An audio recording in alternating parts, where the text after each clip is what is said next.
At 9:12 a.m., Raghav got a meeting invite. By 9:30, everything was gone. No warning, no explanation, just one message on his screen.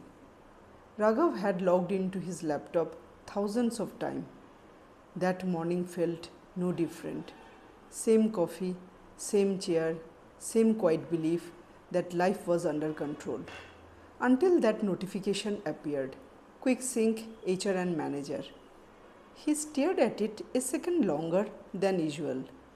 Not fear, not panic, just something felt off.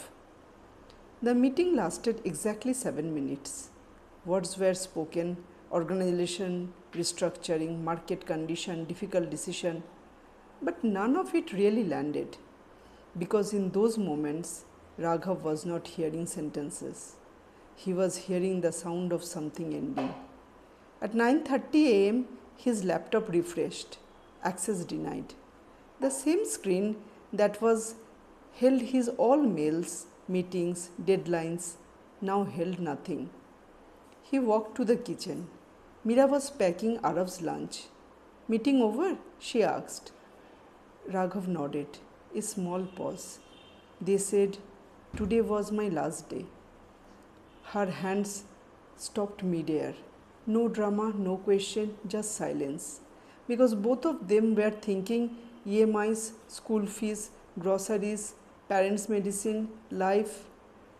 All demands does not pause. Just then, Arav walked in. Dad, will you come to my school play this Friday? You always say you are busy. Raghav looked at him. Really looked at him. I will be there. For the first time in years, he meant it. The day felt very strange. No calls, no deadlines, no ping, no urgency. Just time. Time and time. Time he didn't ask for. Time he didn't know how to use. Days passed, applications sent, interviews attempted, and then rejections. You are overqualified. Position on hold. We'll get back to you. They really did.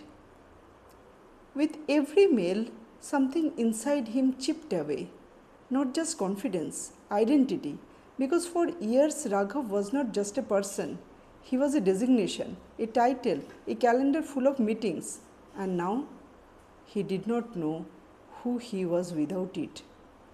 One afternoon, while cleaning old files, Arav found a notebook.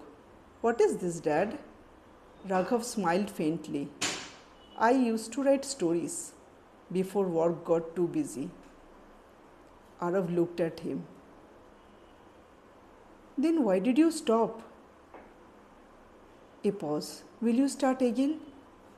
That night, Raghav opened the notebook. The page was blank. His hands hesitated. Then slowly he began to write. Not about success, not about failure, but about people, about struggle, about hope, about starting again.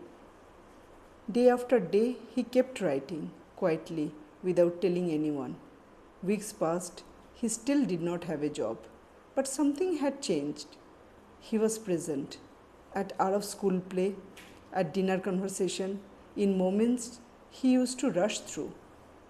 One afternoon, when Raghav stepped out, Mira found the notebook. She did not mean to read it, but once she started, she could not just stop. Page after page, she saw a side of him the world had never seen. That night, she said nothing, just smiled, like she knew something he did not. A few days later, Raghav opened his laptop. Mira stood beside him. Can you check something? She said. He looked at the screen, paused, looked again. There it was, a book cover, his name, published on Amazon Kindle Direct Publishing. Raghav whispered, What is this? Mira smiled. This is you, Raghav, she said. The part you almost forgot.